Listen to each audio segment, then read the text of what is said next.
Hello price Lord, எல்லாம் நல்லா இருக்கீங்களா? God bless you. இன்றைக்கி என்னுடைய பர்சனல் எக்ஸ்பீரியன்ஸை, என்னுடைய டெஸ்டிமனியை நான் உங்களுக்கு ஷேர் பண்ண போகிறேன். நிறைய டெஸ்டிமனி இருக்குது. டெஸ்டிமனினா என்ன அப்படின்னா, கடவுள் நமக்கு செஞ்ச நல்ல விஷயங்களை, உண்மையாக செய்த விஷயங்களை அதை சொல்லும் போது அது மற்றவங்களுக்கும் அது கிரியேட் செய்யும். சரிங்களா? அடுத்தவங்களுடைய வாழ்க்கையில் அது நடக்கும். என்னுடைய 2013 எனக்கு 31 இயர் 2000 இப்போ ஆமாம் 30 முடிய போது 31 ஸ்டார்ட் ஆக போது. அந்த டைமில் என்னுடைய காலேஜ் போட்டிருந்தேன். மேரேஜ் ஆகிட்டு எனக்கு குழந்தை பிறந்துருச்சு. பெரிய பொண்ணுக்கு 2.5 வயசு. அவளை நான் ஒரு காலேஜில் படிக்கும் போதே அந்த காலேஜ்லேயே ப்ளே ஸ்கூலில் போட்டு ஃபஸ்ட்டு ஒரு ப்ளே ஸ்கூலில் போட்டோம். அப்புறம் குழந்தை சின்னவளா 2.5 வயசுக்குள்ளேன்னு சொல்லிட்டு அந்த காலேஜுக்கு நான் கூப்பிட்டு போயிட்டேன். அங்கேயே வச்சுட்டு காலேஜ் முடிஞ்சோடனே கூப்பிட்டு வந்தேன். அப்போ பார்த்தீங்கன்னா என்னுடைய ஃபஸ்ட் இயர்லேயே கன்சீவ் ஆகிட்டேன். கன்சீவ் ஆனதுக்கப்புறம் செகண்ட் இயரில் அலோவ் பண்ணாங்க காலேஜில். செகண்ட் இயரில் 9 மந்த்து ஃபுல் வயிறெல்லாம் பெருசாகிட்டு டெலிவரியோட அந்த டெலிவரிக்கு இப்போ அப்படின்ட்டுருக்கேன். அது வரையும் 3 எக்ஸாம் எழுதினேன். 4வது எக்ஸாம் எழுதும்போது குழந்தை பிறந்துச்சு. விடியற் காலையில் ஒரு 3 மணிக்கெலாம் வயிறு அந்த பெயின் ஸ்டார்ட் ஆகிடுச்சு. அதுக்கப்புறம் பார்த்திங்கன்னா குழந்தை பிறந்துருச்சு. காலையில் ஒரு 6:30 to 7 குழந்தை பிறந்துருச்சு. குழந்தை பிறந்து ஒரு வீட்டில் வாடகை வீட்டில் இருந்தோம். அங்கேருந்து அந்த வீட்டிலேருந்து ஒரு 8 நாள் குழந்தையில இன்னொரு வீடு, அதாவது சம்மந்தமே இல்லாமல் நாங்கள் சர்வேர் காலையில் இருக்கோன்னு வச்சுக்கோங்களேன். அங்கேருந்து மதுரையில் கடச்சந்தல்னு ஒரு ஊர், அங்கே வந்துட்டோம். ஒரு ரெண்டட் வீட்டில் தான் இருந்தோம். 6000 ரூபாய்க்கு ஒரு வீட்டில் வாடகை வீட்டில் தான் இருந்தோம். ஸோ கரெக்டாக குழந்தைக்கு 30 நாள் ஆகும்போது 30 நாள் ஆகும்போதே பார்த்திங்கன்னா எனக்கு கொஞ்சம் லைட்டாக கண்ணில் ஒரு இன்ஃபெக்ஷன் வந்துருச்சு. கண்ணில் இன்ஃபெக்ஷன் வந்தோடனே என்னால் பார்க்க முடியல. ஒரு மாதிரி கண் பிசுன்னு இருக்கும். சின்னதாக இந்த கண் ஓரத்தில் ஒரு சின்ன ஒரு துளி ஒரு மாதிரி பிசுன்னு அந்த லிக்விட் மாதிரி வரும். வந்தோடனே பார்த்திங்கன்னா கண் ஃபுல்லாக ஒரு மாதிரி அரிக்கும். ஃபேஸ் எல்லாம் இந்த கண் இந்த ஓரத்துலலாம் பார்த்திங்கன்னா பாம்பு செதில் மாதிரி ஆயிடுச்சு. மீன் செதில், பாம்பு செதில் மாதிரி ஒரு மாதிரி ட்ரை ஆகிட்டு செதில் ஆயிடுச்சு. அப்போ ஒரு பெயிண்ட் கடை ஒன்று ஆரம்பித்து எங்கள் வீட்டுக்காரால் குழந்தை பிறந்திருக்கு. அப்போ தான் நாங்கள் லைஃப்பை ஸ்டார்ட் பண்ணுறோம். சின்ன குழந்தை, பெரியவளுக்கு கரெக்டாக 3.75 அந்த மாதிரி ஆயிடுச்சு வயசு. இந்த குழந்தையும் பார்த்துக்கணும், அந்த குழந்தையும் பார்த்துக்கணும். பெயிண்ட் கடை ஸ்டார்ட் பண்ணியாச்சு. சரி, குழந்தைய பார்த்துக்கலாம் அப்படின்னு சொல்லிட்டு ஒரு கம்ஃபர்டபுளான வீட்டில் எங்கள் வீட்டுக்காரங்க கொண்டு போய் வச்சார். ஹாப்பியாக, எந்த ஒரு கஷ்டம் இல்லாமல் ரிலாக்ஸாக டைம் ஸ்பெண்ட் பண்ணுற மாதிரி, குழந்தைங்கள பார்த்துக்கிற மாதிரி அழகான ஒரு வீட்டில் 6000 ஸ்பெண்ட் பண்ணி மாதம் வாடகைக்கு 6000 இது கொண்டு போய் விட்டார். நாங்களும் அந்த பார்த்தீங்கன்னா ஃபஸ்ட்டு ஒரு குழந்தைக்கு ஒரு 15 டேஸில் கண் உறுத்திட்டே இருந்துச்சு. 30 டேஸில் பார்த்திங்கன்னா சுத்தமாக ஒரு மாதிரி கையில் ட்ரையாக இருந்துச்சு.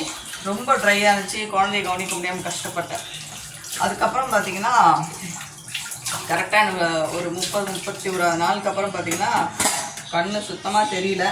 ஸோ கண் தெரியலன்றது சரி ஒரு மாதிரி இருக்குது. அப்புறம் தெரியும் நான் நினச்சேன். அதுக்கப்புறம் பார்த்திங்கன்னா சுத்தமாக கண் தெரியல. ஊற்று பார்க்குறேன், கண் தெரியல. ஒரு முதல் நாள் பார்த்தேன், 2ஆவது நாள் பார்த்தேன். அதுக்கப்புறம் தான் சுத்தமாக கண் தெரியல.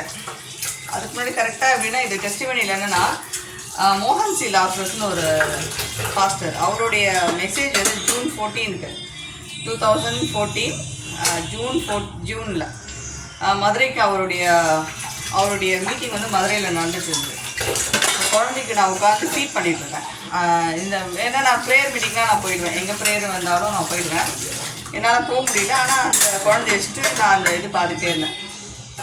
அப்போது அவங்க ப்ரேயர் பண்ணுறாங்க.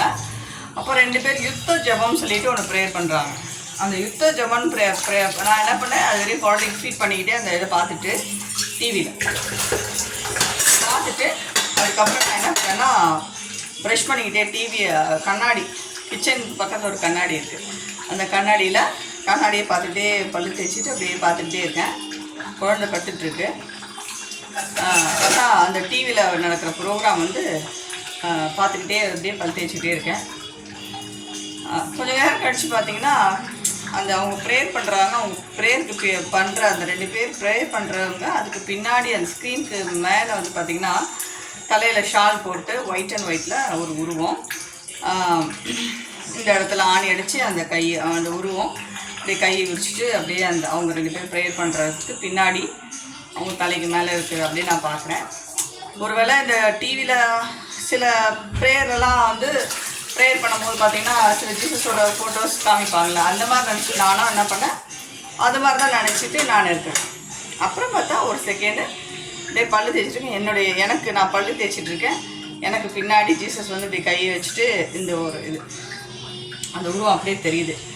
அதை பார்த்தோன்னே இசப்பா நீங்களா, நான் உங்களை பார்க்குறேண்ணா, இது உண்மையா பொய்யா, இசப்பா நான் உங்களை பார்க்குறேன் அப்படின்னு சொல்லிட்டு ஒரு ஒரு ஒரு பயம் எனக்குள்ள. இசப்பா நான் உங்களை பார்க்குறேன்னா அது வரையும் ஒரு 2 minutes தான் பார்த்தேன்.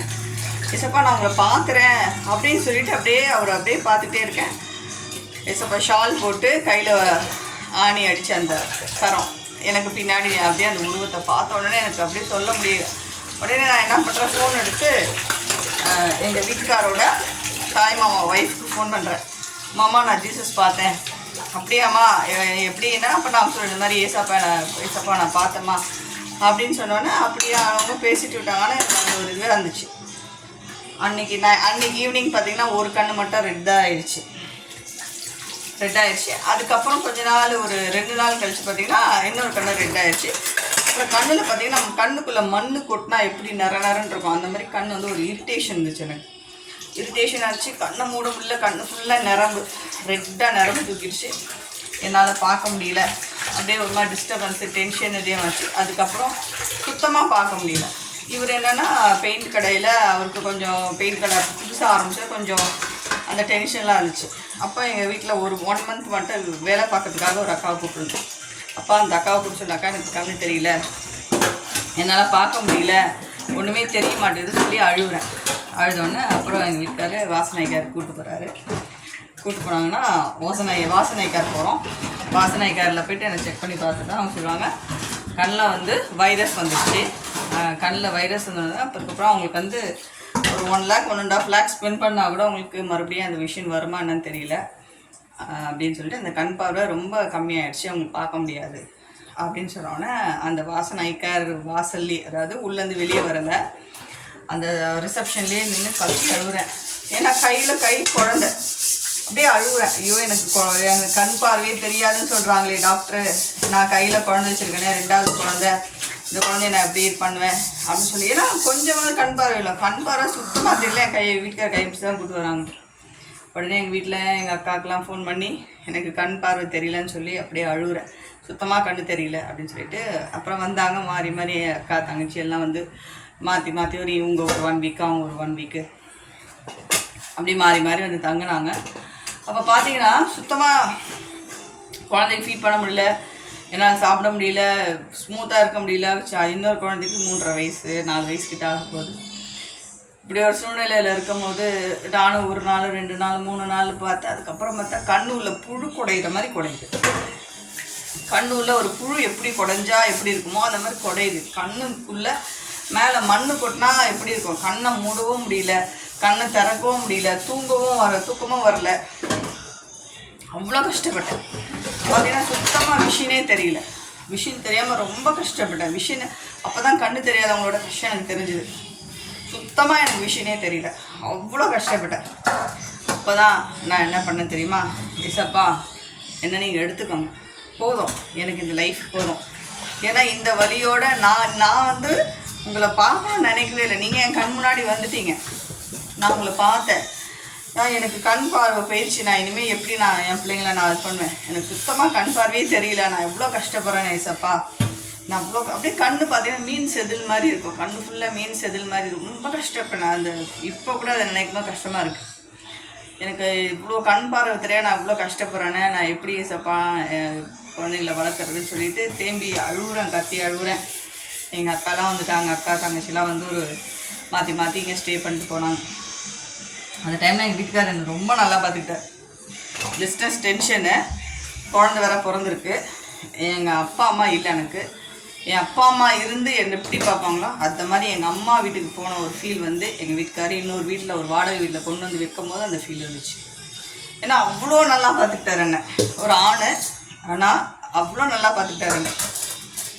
அந்த டைமில் பார்த்தீங்கன்னா பிஸ்னஸ் டென்ஷனாக இருந்தாலும் எனக்கு இந்த குழந்தைங்களாம் பார்த்துக்க முடியாது, கடையும் பார்த்துக்கணும், என்னையும் பார்த்துக்கணும். அவ்வளோ டென்ஷனான ஒரு சுச்சுவேஷனில் நாங்கள் போயிட்டுருக்கோம்.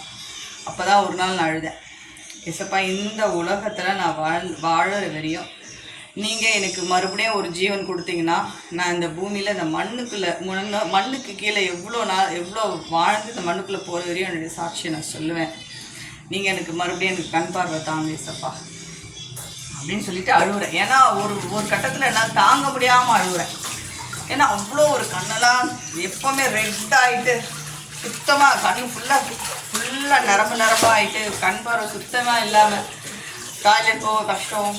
அந்த டைமில் மந்த்லி பிரச்சனை வந்துச்சு, அதுக்கு கஷ்டம், துணி துவைக்கிற கஷ்டம், எல்லாத்துலேயுமே எனக்கு கஷ்டப்பட்டேன். அப்போ தான் நான் கடவுள்கிட்ட அழுதேன், ஏசப்பா நீங்கள் என் கண் முன்னாடி வந்தீங்க, நான் பார்த்துட்டேன், நான் எவ்வளோ பெரிய பாவின்றதை நான் உணர்ந்துட்டேன், என்னை மன்னிங்க ஏசப்பா, என்னை மன்னிங்க. நீங்கள் எனக்கு மறுபடியும் இந்த கண் பார்வை கொடுத்தீங்கன்னா நான் மறுபடியும் உங்களுக்கு சாட்சியாக இருப்பேன்.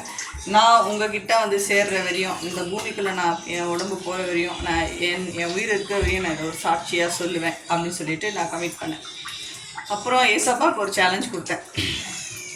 சரிங்க ஏசப்பா, நீங்கள் என்ன வந்து உங்கள் பிள்ளை என்கிட்ட வேணும், என்கிட்ட வரணும் அப்படின்னு நீங்கள் என்ன உங்கள் மேலே ரொம்ப ஆசையாக இருக்கேன், நீ வந்துரு சோஃபி அப்படின்னு நீ மேலே கூப்பிட்டீங்கனாலும் நான் ரெடியாக இருக்கேன். இல்லை என் பிள்ளை வந்து இன்னும் கொஞ்ச நாள் பூமியில் வாழட்டும், அவள் பிள்ளைகள்லாம் பார்த்துக்கிட்டோம் அப்படின்னு நீங்கள் ஆசைப்பட்டு என்னை இங்கே விட்டாலும் எனக்கு ஓகே. நீங்கள் ஆசைப்பட்டு எனக்கு என் பிள்ளை என் கூட வரட்டும், மேலே வரட்டும், நீங்கள் நான் எப்படி நீங்கள் எடுத்துக்கிட்டாலும் எடுத்துக்கிட்டோம். ஆனால் நான் பெற்ற பிள்ளைகளை வேறு யாரும் வளர்க்கக்கூடாது, அது எனக்கு பிடிக்காது. நான் கஷ்டப்பட்டு பெற்ற பிள்ளைகளை நான் யாரும் வளர்க்க அனுமதிக்க மாட்டேன். நீங்கள் அப்படின்னு ஆண்டவருக்கு ஒரு கிரிட்டிக்கலான ஒரு சுச்சுவேஷனை நான் கொடுத்துட்டு சரிங்க ஏசப்பா ஓகே கடைசி இது ஒரு கமிட்மெண்ட்டு, இப்படி ஒரு கமிட் பண்ணிட்டேன். அதுக்கப்புறம் ரொம்ப என்னால் தாங்கவே முடியல. கண்ணுன்றது ரொம்ப முக்கியம் இல்லைங்க. அந்த கண்ணை பிளிங்க் பண்ண முடியல, கண்ணை மூட முடியல, கண்ணை திறக்க முடியல, கண்ணை அசைக்க முடியல. அப்படி எப்படி ஒரு கஷ்டமாக இருக்க பாருங்க. அந்த டைமில் தான் கடைசியாக நான் ஏசப்பாட்ட சொன்னேன், ஏசப்பா போதும், இந்த வாழ்க்கை எனக்கு போதும், நான் வந்து என்ன உங்ககிட்ட கொடுக்குறேன், என்ன நான் ஆயத்தமாகிட்டேன், என் பாவத்தெல்லாம் கழுவிடுங்க, நான் இந்த உலகத்தில் என்ன பாவம் செய்தாலும் என்னை மன்னிச்சிடுங்க, நான் ரெடியாக இருக்கேன், நீங்கள் என்னை எடுத்துக்கோங்க. இதுக்கப்புறம் நீங்கள் என் பிள்ளைங்களை நீங்கள் தானே கொடுத்தீங்க, நீங்கள் எப்படியா நீங்கள் வளர்த்துருவீங்க. அதனால் நான் என் மனசில் என்னை வந்து தகுதிப்படுத்திக்கிட்டேன், தைரியப்படுத்திக்கிட்டேன், அவர் பார்த்துக்குவார் பிள்ளைங்கள்லாம் அப்படின்னு சொல்லிட்டு ஏசப்பா நீங்கள் என்னை எடுத்துக்கோங்க அப்படின்னு சொல்லிவிட்டு நான் கமிட் பண்ணிட்டேன். முழுசாக என்னை கமிட் பண்ணிட்டேன். இனிமேல் இந்த ஜீவன் வந்து உங்களுக்கு தான், எனக்குன்னு எதுவும் கிடையாது. இந்த உலகத்தில் நான் நான் எவ்வளோ சிம்பிளாக வாழ முடியுமோ நான் சிம்பிளாக வாழறேன். இல்லை என்னை எடுத்துக்கணுன்னா நீங்கள் எடுத்துக்கோங்க அப்படின்னு சொல்லிட்டு கடவுள்கிட்ட என்னை முழுசாக என்னை ஒப்பு கொடுத்துட்டேன். அப்புறம் பார்த்தீங்கன்னா கொஞ்சம் நாள் கழித்து அதுக்கப்புறம் மெடிசன்ஸ்லாம் கொடுத்துருந்தாங்க. வாசனைகள் ஐக்காரில் தான் பார்த்தேன். அப்புறம் கொஞ்சம் நாள் கழித்து பார்த்திங்கன்னா அந்த கண் கொஞ்சம் கொஞ்சமாக படிப்படியாக அப்படியே ஸ்லோவாக ஏதோ ஒரு மாற்றம் எனக்கே தெரிஞ்சுது. அந்த கண்ணில் அந்த லிக்விட் ஒரு மாதிரி பிசுபிசுன்னு இருக்கும், இது ஸ்டாப் ஆச்சு. அப்புறம் ஏதோ ஒரு நிழல் போகிற மாதிரி தெரிஞ்சிச்சு. அதுக்கப்புறம் பார்த்திங்கன்னா கிட்ட வந்து நிற்கிற மாதிரி தெரிஞ்சிச்சு. அப்புறம் மறுபடியும் டாக்டர் செக்கப் போனோம், டேப்லெட்ஸ்லாம் மாற்றி கொடுத்தாரு. மறுபடியும் பார்த்திங்கன்னா தூரத்து பார்வை ஏதோ ஒருத்தவங்க வர மாதிரி தெரிஞ்சிச்சு. அப்படியே கொஞ்ச நாள் தூரத்து பார்வை தெரியாமல் இருந்துச்சு, அப்புறம் கிட்டத்து பார்வை தெரியாமல் இருந்துச்சு. இப்படியே இருந்து கடைசியாக பார்த்திங்கன்னா எனக்கு ஓரளவுக்கு நல்லா பார்க்க வந்துருச்சு. பார்க்க கண் பார்வை கொஞ்சம் அப்படியே லைட்டாக, அதாவது எப்படின்னா கண்ணில் விளக்கெண்ணெய் உத்து பார்த்தா எப்படி இருக்கும் அந்த ஸ்டேஜுக்கு வந்துருச்சு. அந்த டைமில் எனக்கு எக்ஸாம் அந்த 2-3 எக்ஸாம் எழுது மறுபடியும் அந்த 2 எக்ஸாம் விட்டுட்டேன் பார்த்தீங்களா, அதுக்கு ரீடேக் மறுபடியும் எக்ஸாம் போட்டு இது வந்துருச்சு. உடனே அப்படியே கண்ணில் ஊற்றினா எப்படி விளக்கெண்ணெய் ஊற்றிட்டு கண் ஃபுல்லாக தழும்பு விளக்கெண்ணெய் ஊற்றிட்டு நம்ம பார்த்தோம்னா எப்படி இருக்கும், லேசாக கண்ணில் எண்ணெய் ஊற்றி பண்ணாலே கண் ஒரு மாதிரி மங்களாக தெரியும். கண் ஃபுல்லாக விளக்கெண்ணை ஊற்றிட்டு நம்ம பார்த்தோம்னா அப்படி இருக்கும். அப்படி தான் எனக்கு கண் தெரிஞ்சுது. அதுலேயே போய் நான் 2 எக்ஸாம் எழுதி பாஸ் ஆகிட்டேன். குழந்தைய தூக்கிட்டே குழந்தைய பக்கத்துலேயே அந்த 1 மாதம் வேலைக்கு வந்தாங்களா அந்த அக்கா கையில் குழந்தைய பக்கத்தில் கொடுத்துட்டு உட்காந்து எக்ஸாம் எழுதினேன். குழந்தைக்கு ஃபீட் பண்ணேன், மறுபடியும் எக்ஸாம் எழுதினேன். அந்த 2 எக்ஸாமும் பாஸ் ஆகிட்டேன். இங்கிலீஷ் லிட்ரேச்சர் போட்டிருந்தேன், பாஸ் ஆகிட்டேன். அதுக்கப்புறம் பார்த்திங்கன்னா பார்வை நல்லா வந்துருச்சு. அதுக்கப்புறம் ரெகுலராக அன்றாட வாழ்க்கையை நான் என்னுடைய வாழ்க்கையை நான் அப்படி லீட் பண்ண ஆரம்பிச்சிட்டேன். இது யார் நம்புகிறாங்க நம்பலை அது எனக்கு கவலை கிடையாது. என்னுடைய வாழ்க்கையில் எங்கள் அப்பா, என்னுடைய ஏசப்பா எனக்கு செய்த பெரிய அதிசயம், பெரிய அற்புதம். இதை விட ஒரு விஷயம் வந்து இதுக்கப்புறம் பார்க்கலாம். இதுக்கப்புறம் நிறைய விஷயம் பார்க்கலாம். ஆனால் கரெக்டாக என்னுடைய 32வது வயசு இன்றைக்கி எனக்கு என் பொண்ணு பிறந்து 10 இயர்ஸ் ஆகுது. 2014 பிறந்தா இப்போது அவளுக்கு 10 வயசு ஆகுது. அப்போ இந்த 10 வருஷத்துக்கு முன்னாடி நடந்த விஷயத்தை தான் உங்களுக்கு என்னுடைய சாட்சியாக சொல்கிறேன். இது உண்மையாக நடந்த ஒரு நிகழ்வு. அது இன்னை வரையும் யாரை பார்த்தாலும், எங்கே போனாலும், புதுசாக யாருக்கிட்ட பேசினாலும் முடிஞ்ச அளவுக்கு என்னுடைய சாட்சியை நான் சொல்லுவேன். அவங்ககிட்ட சொல்லி தான் அறிமுகமாகும். கர்த்தர் எவ்வளோ பெரிய அதிசயங்கள் செஞ்சுருக்காரு, அற்புதங்கள் செய்திருக்காரு. இந்த மாதிரி இன்னும் நிறைய விஷயங்கள் இருக்குது. நான் நிறைய டெஸ்டிமனி இது ஒரு சின்ன சேனல் தான், வெறும் 99 பேர் தான் வந்து சப்ஸ்கிரைப் பண்ணியிருக்கீங்க. பரவாயில்ல, மில்லியன்ஸ் கணக்கில் இல்லைனாலும் கொஞ்சமாக இருந்தாலும்